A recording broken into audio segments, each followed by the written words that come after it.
Estamos terminando o mês de conscientização, né, ao perigo do suicídio, para a gente falar sobre a vida, que esse é o nosso objetivo.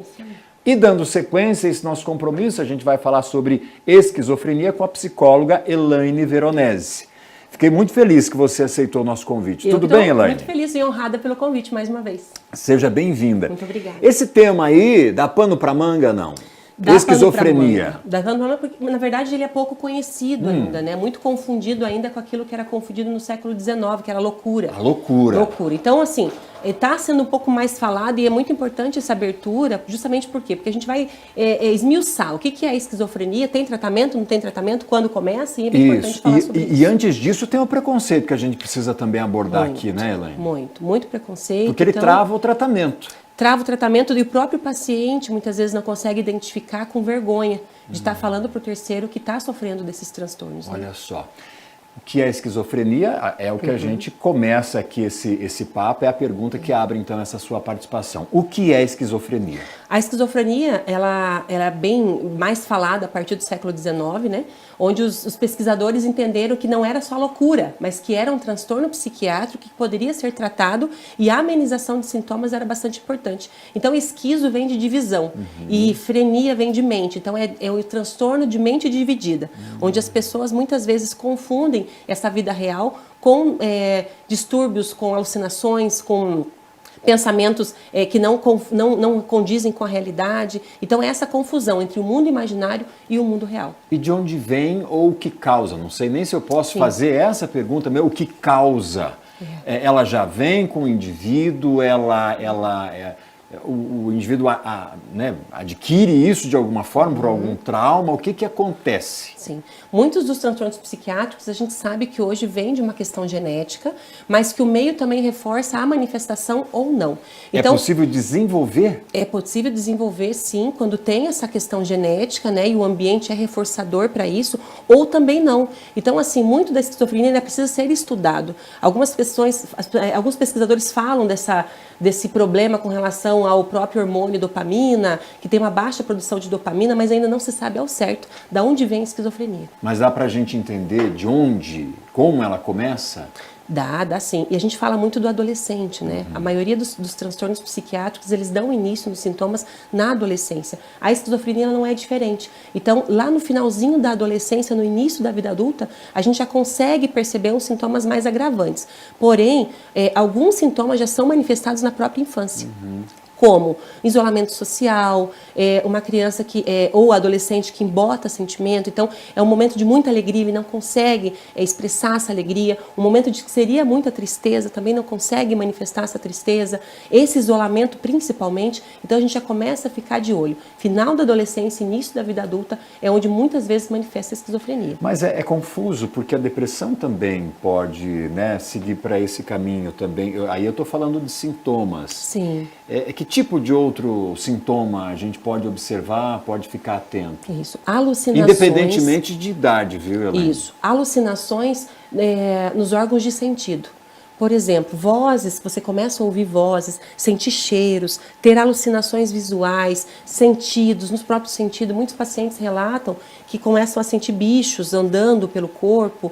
Então, nisso aí, ele vai diferir, por exemplo, da depressão. Numa escala de gravidade, esses seriam os sintomas em que escala? Leves, médios, mais agressivos? Eu acredito que está no médio. Então, médio. Assim, vamos imaginar um adolescente... Então, por isso, quando né, começa a surgir esses sintomas, já começa a se avaliar, a pensar na possibilidade de esquizofrenia, porque ele já atingiu um nível em que é mais fácil diagnosticar. Isso. Aí, assim, o que a gente percebe? Entre o início do primeiro sintoma e o diagnóstico, se passa em torno de 7 anos. Então, olha como isso é grave. Claro, no início a gente vai confundir com outros transtornos. A depressão, a própria ansiedade, frescura, que muitas pessoas falam, não, isso aqui é frescura. Então, assim, a gente vai tentar olhar com outro olhar sempre. Se tem modificação de comportamento, principalmente na adolescência, a gente precisa olhar com outros olhos. Então, entre o início desse primeiro sintoma e o diagnóstico, se passar 7 anos, é muito tempo. Então, quanto mais cedo a gente conseguir diagnosticar, quando a gente olhar para isso, mais fácil é o tratamento e mais eficaz é o tratamento. Eu ainda estou em dúvida e querendo saber um pouco mais sobre o desenrolar, né, da esquizofrenia, desse transtorno. A gente chama de transtorno, né? Psiquiátrico, isso. Porque se nós temos ali os primeiros sintomas aparecendo e você só vai ter uma real percepção do transtorno 7 anos depois, isso quer dizer que nem sempre o tratamento tem um sucesso, porque você tem um delay, você tem um atraso muito grande, né, entre o início aí do surgimento dos sintomas e, opa, tem algo aqui que precisa ser tratado. Isso mesmo. Então, inicialmente, os sintomas são muito parecidos. Então, geralmente, no início, a gente vai tratar como uma depressão. Nossa, mas está com esse embotamento. Então, a gente vai sempre ouvir, o ouvido muito atento para esse paciente. O que esse paciente está trazendo para mim? Ele está numa festa onde ele não consegue sentir nenhuma emoção, embotamento. Mas, paralelo a isso, tem algum transtorno de alucinação? Como você disse, é o cara que está diante de qualquer situação, qualquer evento, e ele não se motiva nem para coisas boas, nem para coisas ruins. Ele não chora quando tem... Habitualmente, quando se chora, ele não tem uma manifestação de alegria diante de uma situação positiva. Esses são sintomas mais básicos. Iniciais. Quando a gente já parte para uma alucinação leve, não precisa estar ouvindo vozes, mas, por exemplo, nossa, eu vi um vulto, que estranho. Eu vou ali duvidar da minha própria visão, mas eu vi o vulto 2 vezes, 3 vezes, eu já vou buscar ajuda. Por isso que a família tem que estar muito atento, porque o adolescente, ele tende a esconder muito, porque tem vergonha dos amigos. Então, como é um transtorno que se manifesta muito na adolescência, a gente precisa estar de ouvidos atentos para esse adolescente. Já aconteceu, por exemplo, de eu estar tratando um adolescente no consultório com diagnóstico de depressão e ele me fala, olha, faz 3 anos que eu vejo pessoas. Então, faz 3 anos que esse adolescente poderia estar sendo tratado de uma forma adequada e ainda está sendo tratado como uma simples depressão, né? Então, a gente precisa estar atento realmente a esse sintoma. Alucinação, embotamento, dificuldade de aprendizagem, uma tristeza, muitas vezes, muito profunda e não consegue sair disso junto com a alucinação, é preciso buscar ajuda de uma outra forma e olhar para a esquizofrenia, sim. 1h agora, gente, 8 minutos. Vamos dar uma olhadinha aqui no nosso canal no YouTube, o RIC TV Oeste, estamos aí, deixa eu ver quem mais mandou mensagem. Boa tarde, Valdinei, Luiz mandou recado pra gente aqui, ó, ótimo programa, Deus abençoe a sua caminhada. Obrigado, viu, Luiz? Abração aí, saúde pra você. A Camila também está dizendo, tema top. Obrigado, Camila, obrigado mesmo pela mensagem. Ô doutora, a gente vê aí, o tema é top, é importante a gente discutir. Mas esse não é um transtorno que é explorado, ele não é falado. Tem algum motivo? A gente fala muito em depressão, a gente fala muito em ansiedade, em outros transtornos. Por que se fala tão pouco em esquizofrenia? É um mito que se carrega dos séculos passados que se confunde com uma loucura. Então, no século XVIII, século XVII, as pessoas que tinham alucinações, o que acontecia com elas? Elas eram presas, elas eram internadas em manicômios, então tem-se muito isso ainda. Esquizofrenia, loucura, não tem cura, e o esquizofrênico não pode manter uma saúde, uma vida normal, saudável. Então, é esquizofrênico, precisa internar, é esquizofrênico, não tem, tirar do convívio. Então, é por conta disso. Mas existem riscos? Existe risco. Se não tratado, existem riscos, sim. Que tipo de risco? Agressividade extrema, muitas vezes o próprio suicídio, né? Porque a pessoa vê, ela tem aquela ideia de estar sendo perseguido, isso também faz parte da esquizofrenia. Então, muitas vezes, olha, eu estou tendo essa perseguição, não estou tendo tratado da forma adequada, a pessoa acaba cometendo suicídio também, ou então agredindo de outra forma as pessoas. Porque vê nas outras pessoas uma espécie de... É um perigo, é um risco. Então, para eu me livrar daquele risco, eu posso até cometer contra a vida da outra pessoa. Hoje cada vez maior o número de pessoas que vivem sozinhas, né? Que de alguma forma se isolam. Esse é um perigo para a esquizofrenia? Isso é um perigo. Mas assim, hoje a gente sabe que nós temos formas de amenizar sintomas muito bons, assim.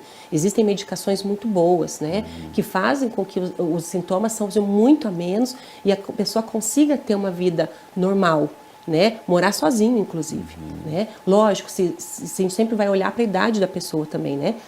Um adolescente, por exemplo, a gente sempre vai precisar estar direcionando o tratamento, mas pode sim ter uma vida saudável e tranquila e normal, diante da medicação, se está recebendo um tratamento adequado. Você falou de tratamento, falou de medicação. Como é feito o tratamento do esquizofrênico? Primeiro, a avaliação com um médico psiquiatra é bem importante, né? Uma avaliação bem explorada, exploratória. Geralmente é feito, né, quase 100% dos casos são feitos com medicação. Né? Hoje nós temos medicações muito boas, né? Diferente, por exemplo, da gente falar de medicações há 50 anos atrás. Né? Hoje a ciência está muito avançada e, lógico, em paralelo à medicação, a gente precisa da psicoterapia.